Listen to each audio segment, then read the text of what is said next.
नमस्कार दोस्तों, VK knowledge electrical में आप सभी का स्वागत है। कंपटीशन एग्ज़ाम्स के प्रीवियस पेपर लेकर एक बार फिर उपस्थित हूं दोस्तों आपके सामने। और पेपर आप देख पा रहे हैं दोस्तों, ये पेपर है इसरो का, UR Rao satellite centre Bengaluru का, जो अभी रिसेंटली 3 नवंबर 2022 को हुआ था, टेक्नीशियन बी इलेक्ट्रिकल का। इसरो के काफ़ी पेपर हमने पहले भी सॉल्यूशन करवाए हैं दोस्तों। आपके इस पेपर में जो टोटल क्वेश्चन है वो है 60 क्वेश्चन, 60 क्वेश्चन हम इसमें हल करने वाले हैं। सो कंप्लीट इस वीडियो को आप लास्ट तक ज़रूर देखना। उम्मीद करते हैं क्वेश्चन आपको एकदम पसंद आ जाएंगे, क्योंकि एक्सप्लेन करने का तरीका आपको हमेशा पसंद आता है। ऑफिशियल आंसर की है, आंसर साथ में दिए हुए हैं, लेकिन हम आपको कारण सहित बताएंगे, तो आई होप कि आप और अच्छे से क्वेश्चंस को समझ पाएंगे। क्वेश्चन एक्सप्लेन करने का तरीका पसंद आ जाए तो प्लीज़ वीडियो को लाइक कर देना और अपने दोस्तों को फॉरवर्ड भी कर देना। आइए आज के क्वेश्चनों से शुरू करते हैं।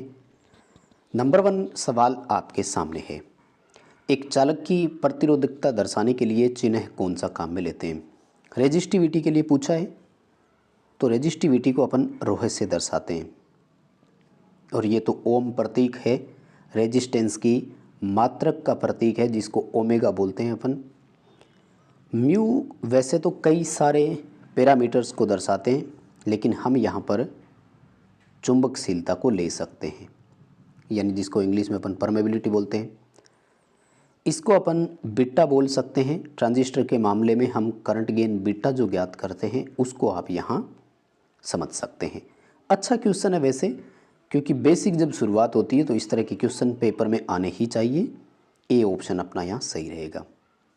सेकंड सवाल देखिए आपके सामने। अब इस क्वेश्चन में मैं आपको 2-3 चीज़ें क्लियर करवाने वाला हूँ, सो ध्यान से आप चीज़ों को समझिए। फर्स्ट ऑफ ऑल सवाल क्या कह रहे हैं, देखो 3 फेज़ का मोटर का लाइन करंट ज्ञात करना है जो 3 HP की है, 415 वोल्ट और 50 हर्ट्ज से वो जुड़ी हुई है। मोटर का पावर फैक्टर 0.8 लैगिंग है। अब यहाँ पर 2 चीज़ें ध्यान से समझिएगा कि अगर एक मोटर में HP के अतिरिक्त आपको कुछ भी नहीं दिया हो, यानी केवल HP दिया हो और किसी भी पॉइंट के बारे में बात नहीं की गई हो, तब तो ध्यान रखें कि आप HP को 1.5 से मल्टीप्लाई कर दो, उत्तर आ जाता है। क्योंकि जनरली ये माना जाता है कि 1 HP का 3 phase induction motor 1.5 ampere load पर करंट लेता है। लेकिन मेरे दोस्त यहाँ तो हमें बहुत सारी चीज़ें दी हुई थी, इसलिए आपको यहाँ पर P बराबर √3 VL/IL cos फाई का फॉर्मूला लगाना था और यहाँ आपको IL की गणना करनी थी। अब आप सोच रहे होंगे कि पावर कहाँ है, ये देखो पावर ये रही 3 HP। वैसे ध्यान रखें कि ये जो HP लिखी होती है जनरली हम इसको आउटपुट के रेफरेंस में लेते हैं और ये BHP होती है।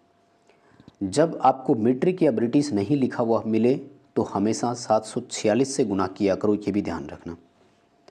क्योंकि जनरली क्या है कि ये ब्रिटिश प्रणालियों को ही मानते हैं कैलकुलेशन के दौरान, इंजीनियरिंग जब बड़े लेवल पर होती है तो। क्योंकि भारत में कंपनियां बहुत कम है, मोस्टली विदेशों से ही आता है। जैसे सीमेंस की इलेक्ट्रिकल में मोटरें, कॉन्ट्रैक्टर सबसे ज़्यादा आती है, लार्जन एंड टर्बो के सबसे ज़्यादा आते हैं, तो ये सब विदेशी कंपनियाँ ही हैं। खैर कोई बात नहीं, यानी 3 HP को 746 से आप मल्टीप्लाई करके पावर की जगह रखिएगा। √3 VL यानी लाइन वोल्टेज 415 दिया हुआ है, √3 का मान 1.732 रखेंगे, कोस फाई 0.8 रखेंगे। ये कैलकुलेशन करके आप उत्तर का मिलान कीजिए, आपका आंसर आएगा 3.8 एम्पियर। कैलकुलेशन ज़रूर करना, कमेंट करके मुझे ज़रूर बताना कि हाँ इतना ही उत्तर आ रहा है क्या, क्योंकि यहाँ 4.5 एम्पियर ऑप्शन भी दिया हुआ था। 3 HP का 4.5 एम्पियर करंट बिल्कुल बनता है, लेकिन अगर कुछ और डाटा नहीं दिया हो तब करते हैं। इस तरह की क्वेश्चंस में आप नहीं कर सकते, ये हमें सोचना पड़ेगा। क्योंकि अब देखो एक क्वेश्चन का सवाल है, थोड़ी सी आपने जल्दबाजी कर दी, आपका पूरा क्वेश्चन गलत हो सकता था, है ना। और पैरामीटर्स को आप छोड़ देते और सीधा उत्तर कर देते तो कहीं ना कहीं गलती हो सकती है। खैर हमें कमेंट करके ज़रूर बताना। आगे देखिए सवाल क्या पूछ रहा है, गैर धात्विक नली को किसके द्वारा बनाया जाता है? गैर धात्विक को इंग्लिश में बोलते हैं नॉन मेटालिक। नॉन मेटालिक में कौन आता है? देखो पीवीसी, पॉलीविनाइल क्लोराइड की पाइप बहुत आती है। आजकल जो कंड्यूट पाइप अपने वायरिंग होती है घरों में या ऑफिस में, तो उसमें पीवीसी के ही पाइप होते हैं। फाइबर के भी पाइप आते हैं, ये ध्यान रखना। फाइबर की केबल भी होते हैं, फाइबर के अपने पाइप भी होती है। तो सी ऑप्शन करेंगे, ए व बी दोनों। और मेटल्स में अगर बात करें तो फिर पाइप जीआई का ही होता है ना। गैल्वेनाइज्ड आयरन होता है, एल्यूमिनियम के भी होते तो है लेकिन बहुत हल्के होते हैं, जनरली यूज नहीं करते। ठीक है, यहाँ पर तो सीधा सीधा नॉन मेटालिक का पूछ रहा था, इसलिए। नेक्स्ट क्वेश्चन देखो क्या पूछ रहे हैं कि एक परिपथ है जिसमें आपको सोर्स से ली गई धारा की गणना करनी है। देखो 3 रेजिस्टेंस पैरेलल में जुड़े हुए दिखा रहा है, 2 रेजिस्टेंस श्रेणी क्रम में जुड़े हुए दिखा रहा है। सबसे पहले ये जो तीनों पैरेलल में लगे हुए इनका हमें टोटल कैलकुलेट करना है, और समांतर में जब समान मान के जुड़े हो तो टोटल रेजिस्टेंस के लिए आप R/N का फॉर्मूला अप्लाई कर सकते हैं। इन तीनों का टोटल रेजिस्टेंस 1 ओम होगा और इन दोनों के साथ श्रेणी क्रम में लगा हुआ है, यानी 1-1 ओम के 3 रेजिस्टेंस अब इस सर्किट में हो गए। ओवरऑल हमारे लिए 3 प्रतिरोध श्रेणी क्रम में है 1-1 ओम के, यानी कुल रेजिस्टेंस हो गया हमारा 3 ओम। सप्लाई वोल्टेज 15 वोल्ट दिया हुआ है। I बराबर V/R करेंगे, उत्तर आ जाएगा 5 एम्पियर। सी ऑप्शन रहेगा सही यहाँ पर। सिंपल क्वेश्चन है लेकिन है अच्छा। वैसे ओवरऑल पूरे पेपर का लेवल बहुत शानदार है। तैयारी करने वाले बच्चों के हिसाब से ये पेपर काफ़ी अच्छा पेपर था। चलिए अगला क्वेश्चन देखिए कि निम्न में से किस सर्किट ब्रेकर की ब्रेकिंग कैपेसिटी सबसे कम है। देखो वैसे तो इनके एग्जैक्ट आंकड़े अगर आपको याद नहीं रहते हैं तब भी हम सब जानते हैं मिनिएचर सर्किट ब्रेकर यानी एमसीबी। जनरली एमसीबी को डोमेस्टिक लाइट यानी घरेलू वायरिंग के लिए ही हम प्राथमिकता देते हैं या फिर यूजेज लेते हैं। Vacuum circuit breaker, oil circuit breaker, air circuit breaker, ये सब 3 फेज सिस्टम में या फिर फैक्ट्री या इंडस्ट्रियल सिस्टम में प्राथमिकता के साथ यूज किए जाते हैं। इसलिए मिनिमम कैपेसिटी जो है वो हम एमसीबी की ही मानेंगे, क्योंकि कंपैरेटिवली एसीबी हज़ारों एम्पियर में होते हैं। हम ऑपरेट करते हैं इनको तो 3-3 हज़ार के 3200 एम्पियर तक के सर्किट ब्रेकर एसीबी में हमारे पास है। ऑयल सर्किट ब्रेकर तो 11 किलो वोल्ट लाइन तक लगते हैं। वैक्यूम सर्किट ब्रेकर भी 6.6 केवी लाइन में एचटी सिस्टम में आते हैं। इसलिए डोमेस्टिक वायरिंग में हम एमसीबी लगाते हैं तो सबसे कम ब्रेकिंग कैपेसिटी हम इसी की समझेंगे। अगला सवाल, वेरिएबल रेजिस्टर सर्किट में किसे जाना जाता है। देखो यहाँ पर एक चीज़ है, परिवर्ती प्रतिरोधक पूछ रहे हैं अपन से। ठीक है, 2 बातें बताऊंगा आपको यहाँ पर, मैं कंफ्यूज क्या हो रहा होगा। बहुत सारे बच्चे यहाँ वायर बाउंड का सोच रहे होंगे, लेकिन एक ऑप्शन पोटेंशियोमीटर का भी है। बस इन्हीं दोनों में से उत्तर करना था। देखो जब इस तरह की चीज़ें सामने आ जाए ना तो हमें प्रतिरोध को 3 भागों में डिवाइड करना होता है। वो प्रतिरोधक जिनकी वैल्यू फिक्स रहती है, वो प्रतिरोधक जिनकी वैल्यू वेरिएबल होती है, वो प्रतिरोधक जिनकी वैल्यू एडजस्टेबल होती है। यानी एक रेंज बाउंड एडजस्ट हम उसको समायोजित कर सकते हो, हिंदी में समायोजनीय प्रतिरोधक बोलेंगे इनको। देखो जो ये चिप वाले रजिस्टर और मेटल फिल्म रजिस्टर है ये तो फिक्स की श्रेणी में आ जाएंगे। ठीक है, पोटेंशियोमीटर को हिंदी में हम विभवमापी बोलते हैं और इसमें 3 टर्मिनल होते हैं। ध्यान रखना, कई बार पेपरों में सवाल आ चुका है पोटेंशियोमीटर में कितने सिरे होते हैं। तो ये पोटेंशियोमीटर जो है ना ये वेरिएबल में आएगा, क्योंकि हम इसको मान को कितना भी परिवर्तित कर सकते हैं। बात आती है वायर बाउंड की, तो वायर बाउंड में हम एडजस्टेबल की कैटेगरी में रखेंगे, क्योंकि हम इससे रेजिस्टेंस को एक लिमिट के अंदर ही एडजस्ट कर सकते हैं। वैसे पावर कैपेसिटी सर्वाधिक इसी वायर बाउंड की ही होती है, ध्यान रखना, और साइज में सबसे बड़ा यही होता है, और स्टेबिलिटी सबसे ज़्यादा इसी में होती है। ठीक है, पेपर में सवाल आता है कि वायर बाउंड रजिस्टर का यूनिक फीचर क्या है, मतलब जो एकमात्र इसी में वो विशेषता पाई जाती हो, तो वो विशेषता होती है स्टेबिलिटी वाली, स्थायित्व है इसमें। खैर, वेरिएबल का जब भी सवाल आए तो फिर पोटेंशियोमीटर के साथ जाना है। और आपको मैं बता दूं पोटेंशियोमीटर का सिंबल आपको कैसे दर्शाना है। पोटेंशियोमीटर का सिंबल आपको यूं देना है, सिर्फ यहाँ तक टच होना चाहिए, ये ध्यान रखना। और जो वेरिएबल रजिस्टर का अपन सिंबल देंगे ना, उसमें थोड़ा डिफरेंस आ जाता है, वैसे यूं होता है। ठीक है, चलिए अगला क्वेश्चन देखो।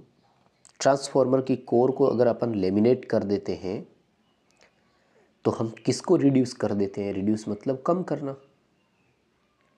ये क्वेश्चन तो सबके लिए आसान था। एडी करंट हानि कम हो जाती है। कोर को लेमिनेटेड बनाने से भंवर धारा हानि कम होती है। हिस्टैरिसीस हानि कम करने के लिए क्या करते हैं हम? कोर को सिलिकॉन स्टील का बनाते हैं। ठीक है, सिलिकॉन और स्टील की मात्रा होती है। सिलिकॉन लगभग 2.4% होती है, स्टील लगभग 97.6% है।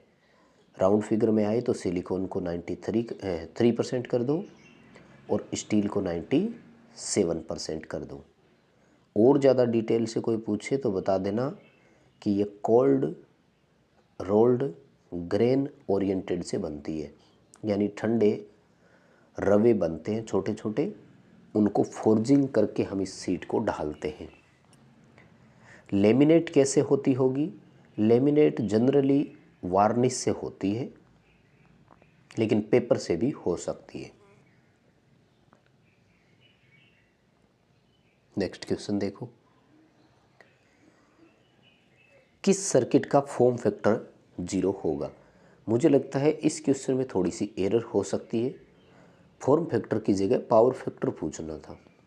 ठीक है, और पावर फैक्टर 0 होता है प्योर कैपेसिटेंस और प्योर इंडक्टेंस।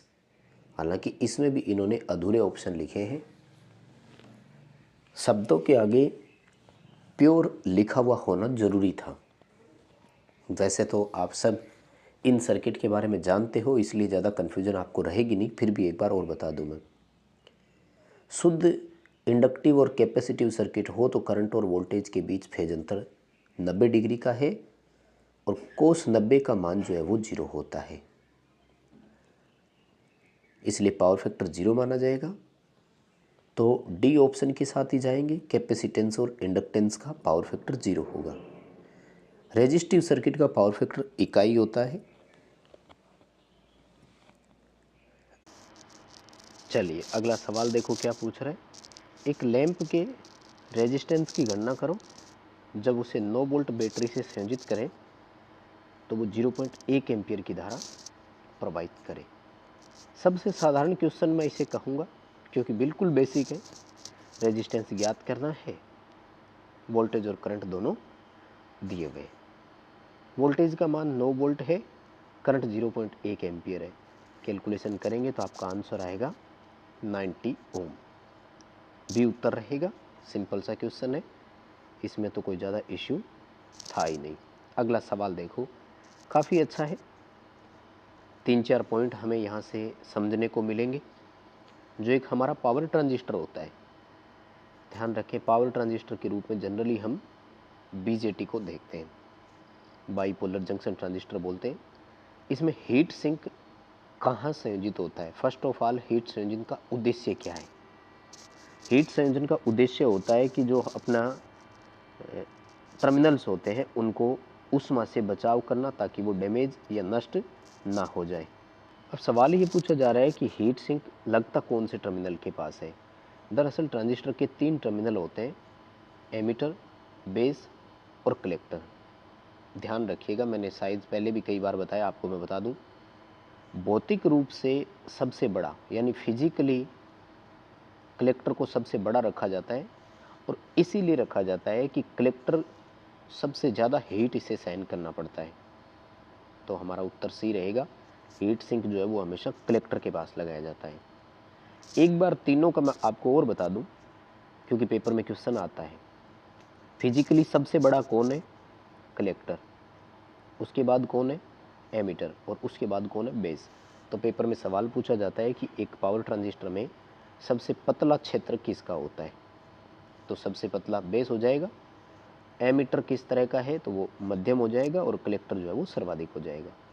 अब उल्टा सवाल आता है डोपिंग को लेकर। तो याद रखें, एमिटर की डोपिंग सर्वाधिक होती है, कलेक्टर की मॉडरेटली यानी मध्यम होती है और बेस की डोपिंग सबसे कम होती है। यानी बेस भौतिक रूप से भी पतला होता है और डोपिंग भी इसकी कम होती है। खैर, अभी हमारा सी ऑप्शन रहेगा, कलेक्टर टर्मिनल जो है वो यहाँ सी उत्तर आ जाएगा। अगला सवाल देखो, एक जनरेटर है अल्टरनेटर, उसकी फ्रीक्वेंसी कैलकुलेट करनी है आपको।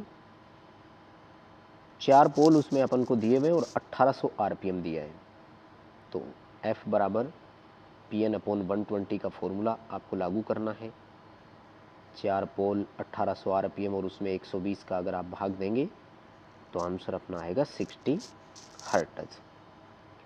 कैलकुलेशन करनी है। देखो, फॉर्मूले पर आधारित जितने भी क्वेश्चन आते हैं इन्हें हमें समझना होगा और फॉर्मूला कभी रट्टे मारने से याद नहीं होता। फॉर्मूला आपको क्वेश्चन हल करने से ही याद रहता है, इसलिए न्यूमेरिकल्स को आप बार बार हल करिया करें। अगला सवाल देखो क्या पूछ रहा है कि किलोवाट बटे केवीए किसे संकेत करता है? किसे संकेत करता है? सब जानते हैं, किलोवाट जो है ये वास्तविक शक्ति का प्रतीक है, केवीए जो है ये आभासी शक्ति का प्रतीक है। वास्तविक शक्ति और आभासी शक्ति के अनुपात को क्या कहा जाता है? पावर फैक्टर कहा जाता है। सी ऑप्शन सही कर देंगे। हाँ, अगर केवीए बटे किलोवाट होता ना तो ध्यान रखना ये क्यू फैक्टर कहलाता है, क्योंकि Q factor is equal to 1 power factor, यानी पावर फैक्टर का व्युत्पन्न क्वालिटी फैक्टर होता है। अब 1 बटे अगर आप किलोवाट बटे केवीए करते हैं तो फिर हो गया ना केवीए बटे किलोवाट। तो क्यू फैक्टर का भी याद रखें, पावर फैक्टर का भी याद रखें, और फॉर्म फैक्टर और पीक फैक्टर की परिभाषा तो याद रखनी है, और इवन लोड फैक्टर की भी आपको याद रखनी है, और इसी के साथ आपको डिमांड फैक्टर की भी याद रखनी है। कोई है ऐसा बच्चा जिसको ये 500 परिभाषाएं याद है? कमेंट कीजिए, मैं आपके उस कमेंट को पिन कर दूंगा ताकि सभी बच्चे देख सकें। फॉर्म फैक्टर की, पीक फैक्टर की, पावर फैक्टर की, लोड फैक्टर की, डिमांड फैक्टर की और क्वालिटी फैक्टर की, ये 6 परिभाषाएं आप कमेंट कीजिए, मैं आपके कमेंट को पिन करूंगा और सभी बच्चे उसको देख सकेंगे ताकि सीखने को मिले। और जिन बच्चों को नहीं आता प्लीज़ आप सीखिए, टॉपिक बहुत काम का है। अगला सवाल, डोमेस्टिक वायरिंग जो होती है उसमें अर्थिंग के लिए क्या लगाते हैं? भाई नमक और कोयला डालते हैं। सिंपल सा क्वेश्चन है और इस क्वेश्चन में तो हमें कुछ समझना है ही नहीं। हाँ, कितनी कितनी इनकी मात्रा डालते हैं वो एक अलग सवाल है। एक बार पेपर में क्वेश्चन आया था तब दोनों को 5-5 किलो माना था, वैसे इनका कोई स्टैंडर्ड आंकड़ा नहीं होता है। जो हमारा पंखा होता है उसमें कैपेसिटर का उद्देश्य क्या है? Purpose of capacitor in A fan. पंखे में कैपेसिटर का उद्देश्य क्या है? 2 उद्देश्य आप दे सकते हो। एक तो जैसा कि इसने सी में लिख दिया, फेज विस्थापन, हिंदी में बोलते हैं कला विभाजन। और दूसरा आप ये लिख सकते हो कि घूर्णी चुंबकीय क्षेत्र प्रदान करना, रोटेटिंग मैग्नेटिक फील्ड प्रोवाइड करवाना, एक फेज को 2 फेज में बांटना। इवन अगर आप ये लिख दें कि स्टार्टिंग टॉर्क प्रोवाइड करवाना तो वो भी चलेगा। अब आप ऑप्शन देख लो, ऑप्शन के हिसाब से आपको खुद पता लग रहा है कि हमारे पास कोई और ऑप्शन ही नहीं है। सी ऑप्शन के साथ ही हमें जाना होगा। फेज अंतर पैदा करना। अगला सवाल देखिए, जो फ्लोरेसेंट लैंप होता है उसमें चोक का मेन फंक्शन क्या होता है? आपको मैं बता दूं, इसे अपन हिंदी में प्रतिदीप्ति लैंप बोलते हैं। और इसकी जो स्टार्टिंग वोल्टेज होती है ना, वो बहुत ज़्यादा होती है और कहते हैं कि लगभग इसको 1100 वोल्ट के आसपास चाहिए। हालांकि कहते हैं कि इसकी जो रनिंग वोल्टेज होती है वो तो मात्र 110 वोल्ट ही है, यानी लगभग 110 वोल्ट मिले तब भी ऑपरेट होता रहेगा, बट स्टार्टिंग में 1100 वोल्ट चाहिए। हम सिंगल फेज एसी पर इसे लगाएंगे तो वहाँ तो हमें 230 वोल्ट ही मिलती है ना, तो इस 230 से 1100 कहते हैं कि वो चोक ही कर सकती है। इसलिए क्या ऑप्शन बनेगा अपने सामने? बी उत्तर आएगा, हाई वोल्टेज इंड्यूस करना, यानी वोल्टेज जो है वो ज़्यादा उत्पन्न करना। अगला सवाल, विशेष छड़ प्रकार के रोटर, तो इसका इंग्लिश बता दूं मैं आपको, सेलिएंट पोल रोटर की बात कर रहा है। अल्टरनेटर में रोटर कितने होते हैं? 2, स्मूथ सिलेंड्रिकल और सेलिएंट। सेलिएंट की क्या विशेषता होगी फिर? सेलिएंट का व्यास बड़ा होता है, लंबाई छोटी होती है। और अगर सिलेंड्रिकल यानी बेलनाकार स्मूथ रोटर की बात करें तो उसका व्यास छोटा और लंबाई बड़ी होती है। सेलिएंट पोल जनरली निम्न गति के लिए काम में लिए जाते हैं, निम्न और मध्यम दोनों कर दो तब भी चलेगा।